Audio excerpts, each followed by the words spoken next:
Hi again then guys, and welcome to another installment of course of the Beards and Cars podcast, which you can grab if you prefer the audio-only version from SoundCloud via the link down below. But for now, if you do want to support the channel, this version definitely benefits the channel a lot more. So this topic isn't necessarily as sunny and as happy as some of the other ones that we talk about in Beards and Cars, such as predictions and confirmations and gaming discussions.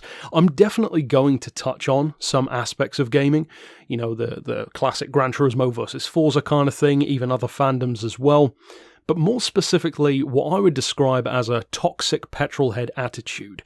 Now, I don't like using the term toxic anything anymore because it's become kind of associated with social justice warrior kind of, do-gooder mentalities, and I can't stand a lot of those people because they take what is essentially a great idea and they just blow it to such a ridiculous proportion that nobody can take it seriously anymore. Even they themselves come off like jokes. Now, this issue is something which has arguably always been around. I have no doubt that from the inception of the car, there was probably one guy who said to the other, "Oh, you like that car? Well, I don't, so you're an idiot." Except it was said in different terms, and it was probably a little bit more insidious.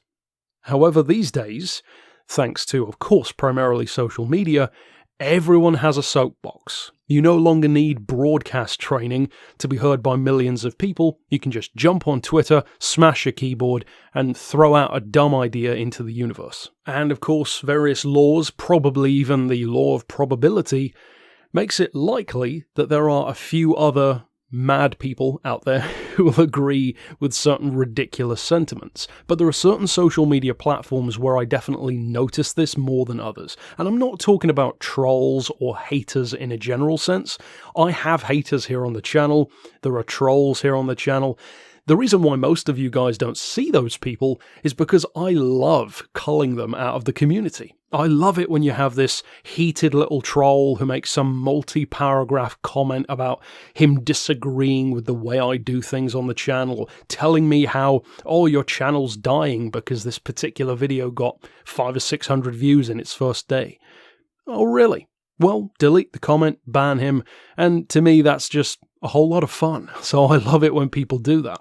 However, there are some occasions when, even if you're not involved in a discussion, just seeing someone else's twisted point of view can kind of get to you. Now, the obvious choice, and in fact even probably the advice that I would give to anyone in this situation, and that I would love to apply myself if I could, is just don't be on those websites. Don't be on Twitter, Instagram, Facebook, whichever one you're having the issue with. But how many people actually apply that advice? Do you really jump off of those? Some people do. PewDiePie, for instance, came off of Twitter. Other people come off of Facebook. But for somebody especially who is in my position as a business owner who uses social media at least to some degree to promote the content that I create and use it as a business platform, even if nothing else just to have a presence on that platform, well, I can't really run away from these things. So inevitably, I will see some of those attitudes and comments all over the place. And Facebook has been the one in which I've noticed it a lot more and more. Because I follow multiple car-related pages, mostly for news reasons, Top Gear, Evo Magazine, whatever it is, and I've noticed that literally, no matter what article it is, take Evo Magazine as an example, no matter what the subject or purpose or argument behind the particular news piece or article that they've put out is, there is always a comment, usually a top comment, which is just totally negative, completely opposing to whatever the idea of the article is, with no rational thought, no argument that's worth even considering, and yet it's the first one that's always bumped up to the top by Facebook every single time. Now, you could get into a discussion as to why Facebook even does that, but the thing that gets to me is this really sad attitude that so many petrolheads have. And more often than not, it is males. I do not see anywhere near as many females with these radical or borderline toxic kind of attitudes that are just argumentative for the sake of it, bashing other people's taste in cars. There are women who do that, of course, but the vast majority that I've seen, in fact, all of the ones that I can think of, were male. And even the other day, the one that gave me the idea to talk about this on the channel was some completely innocuous, innocent article in Evo magazine, if I recall correctly, about the BMW i8 going away. They were ending production, making, I believe it was 18 special models or something like that, special edition commemorative models. First comment is something along the lines of being glad that they've got rid of it, that they hate the car, it's a glorified Prius, all the general kind of just brain-dead trash that pours out of these people's mouths. No surprises there. But the thing that kind of gets to me is that it's all the time now. And of course, there are some extenuating circumstances in the world, for instance, people being stuck at home, people being under more stress because of the current situation, people in certain countries, being in the middle of riots, perhaps, for very justifiable causes, that's for sure. Far more important causes, in fact, than this discussion. But people are more tense than ever. And of course, I can freely admit that. And I'm sure for a lot of people that does factor in. However, once you start going down that route, I think you're on a slippery slope towards justification. And let's be honest, these toxic car guys have been around for a lot longer than the current situation in the world. They've always been like that. They grew up like it. They're the kind of kids that when you play Need for Speed at their house, they always mock whatever car you choose is, or whatever tuning you do to the car is. Now, any of you who have seen me on the channel know that I'm not exactly susceptible to bullying. Let's just put it that way. There's no one that I've ever met who was openly going to bully me in person. So it's not a bullying issue to me. And I know for many people they probably do feel bullied. For me, it's more a case of just an extreme nuisance. I'm sick of seeing it. And as I said, for business reasons, it's not like I can just jump off of these social media sites. I can, of course, avoid engaging with these people, and that is more often than not what I do. I just think it's an interesting discussion to dive into because I would love to know more than anything, does this actually annoy anyone else, or is this just me? I think that some of you must feel a similar way about this kind of thing because they're almost a case of that one guy in the college classroom or the school classroom or your, office at work when you're having a team building meeting. You know the guy that I'm talking about. And once again, it's more often than not a guy who has to be the one to know the answer. He has to answer first. He has to be the one who looks clever. He has to be the one to make the snarky quip about somebody in the class. And everyone else is just thinking, why don't you shut up? Because that person thinks they're coming off as super clever and witty and cool. They're not. Everyone thinks they're an imbecile, but only they don't realize that. And they go through life because nobody tells them that, doing it more and more, because they think, well, nobody's stopping me, so it must be a great idea. Now, if they do that with the wrong person, under the wrong circumstances, they're going to get their face smashed in. But until that happens, they're going to keep doing it, especially when they can hide behind a keyboard. Even recently, I've had people address comments that I've made on Facebook, for instance, comments which they had no business even responding to at all. I can't remember exact comments that I made word for word, but it was fairly innocuous stuff as well. I commented, for instance, on that BMW i8 article, and I mentioned that I will miss the car. It's actually one of my favourite cars that I've ever driven, being, as it is, the first real car that I ever reviewed on the channel, so of course it has a lot of sentimental value to me, but even beyond that, having driven Aston Martins, Lexus, Maseratis, Porsches since then, including all of the other vehicles that I'll drive in the future, no doubt, it's still just one of my favourite driving experiences. I really enjoyed the car. And I said that in a comment, and that was pretty much it. It wasn't directed to anyone, it wasn't a response, it was just me stating a fact about the BMW i8 for me. And then, of course, you have the moron who comments about it being an overrated Prius or whatever, dumbass comment he felt was appropriate for the time. Now, what I've begun to do, and I think this might benefit some people who like to comment but don't like these morons responding to them, is I realized, you know what, instead of actually responding to the people or ignoring them, which is the typical two options that you think you have, you can either ignore them and maybe feel like you're rolling over and being submissive to an idiot, which doesn't feel good, or you can respond to them, start an argument, and waste your own time. Those actually aren't the only two options. So what I've started to do is actually delete my comment, but before doing so, copy and paste my comment again, and then re-comment the same thing.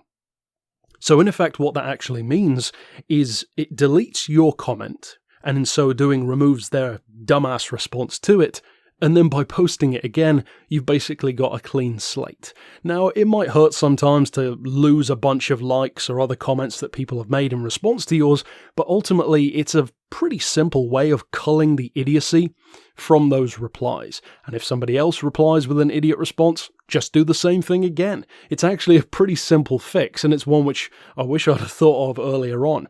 But it's this situation which really got me thinking about talking on this subject on the channel and asking for your opinions, your suggestions, and your feelings on the matter as well. And I know that for many people this probably doesn't bug you at all. In fact, I know that some of you guys like to dog on other cars. You like to, for instance, put down a car that you happen to not be a fan of. You might be the kind of petrol head, and personally I despise these kind of petrol heads, who believe that the best car in the world is the one that they happen to own, and everything else is trash.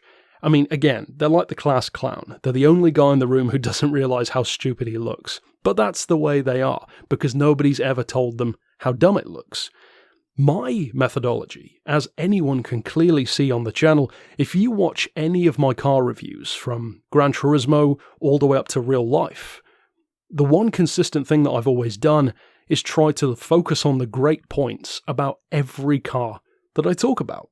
Because to some degree, every single vehicle from every country has good points. Because at the end of the day, the only important purpose of a car is to get you from point A to point B. So if it does that, it's a success.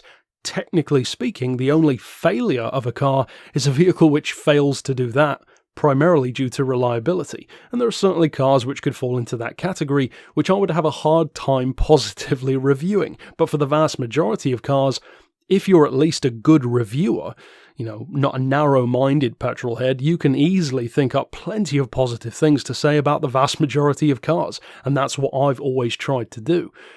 These people, they just have such a narrow mindset, and I think it's so sad for these people because more often than not, it seems like they really are trying to compensate for something.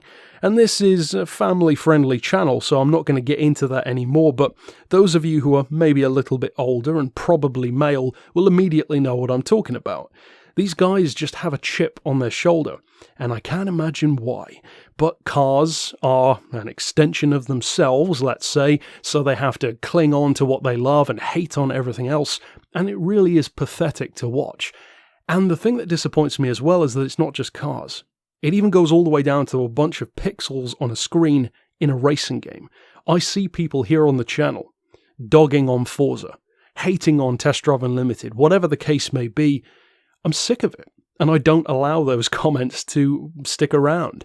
I delete the comment, and more often than not, ban the people as well, because we have more than enough negativity already. We don't need that on the channel. I'm proud of the audience that we have here, and even though not everyone watches every video, mostly thanks to YouTube's broken subscription system, those of you who do watch the majority of my stuff tend to enjoy it, even if you don't agree, because that's the beautiful thing. On the Discord server, for instance, you'll occasionally get an argument, maybe a stupid comment, something which has to be put right or might annoy one of us, but there are plenty of times where we can disagree amicably, and that's the key. See, the thing that I believe worries a lot of these toxic petrol heads, and I really believe this is true, is that they cannot stand to find someone, to come across someone who is actually happy with themselves and sure of their own opinion. Because that is exactly what it is. Too often these days, people confuse opinion with fact, and people think that thinking something makes it true. So I believe that the Civic Type R is the best car ever made. That's an opinion. But then presenting that as if every other car is trash, well, now you're trying to present it as a fact. And that doesn't work. because to present it as a fact, you need proof. And you need overwhelming proof to make an overwhelming statement.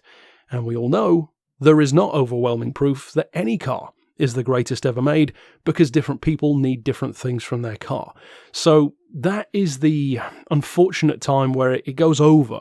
It goes from opinion into trying to state it as fact. And this is not just cars. People do this all the time. People trying to say what the law is because they've heard it once on TV. People trying to say what movies are better than others because they happen to like the film more. More often than not, it tends to be negative though. Like, oh, this movie's bad because that's the cool thing to say. This car is bad because that's kind of the joke. Doesn't everyone just love to hate the Prius? Why? If you ask most of those people who hate Toyota Priuses to tell you a single significant piece of engineering, fact-wise about the Prius, they couldn't tell you a single thing. So you're telling me that with no knowledge whatsoever of engineering or of the vehicle that you're talking about, you have come to the conclusion that it's a bad car. How fascinating. I can't think of a more succinct way of showing that you're an absolute imbecile. And these people, once again, don't get it. But it really does come down to those two things, I believe. I believe that these people who have these crazy toxic opinions and overly aggressive attitudes against other people's taste in vehicles for really no reason whatsoever on Twitter, Facebook, wherever it is, the first problem is nobody's ever corrected them. The second problem is that they can't stand, due to those own self-insecurities that I mentioned earlier on, they can't stand coming across someone who is confident and who is actually maybe more well-versed on a topic than they are. They are intimidated by that, but they also can't accept defeat. So instead of thinking, well, maybe this person does know more than me, or actually, I'm sitting here on my keyboard having never driven anything really, so what do I know? Well, no, they can't ever admit that, so of course they have to attack everyone around them who seems to have any semblance of confidence, because by bringing everyone else down to your level, it elevates yourself, or at least that's the way it feels. Of course, it's not true. Now, this video is not necessarily a prescriptive thing. I didn't intend for this episode to be trying to solve the issue, because I think for a lot of these people, it's a lifelong thing. And if something has taken a lifetime to embed into your brain, it's going to take a long time to get it out. What's the saying? You do something 1,000 times and it becomes addictive?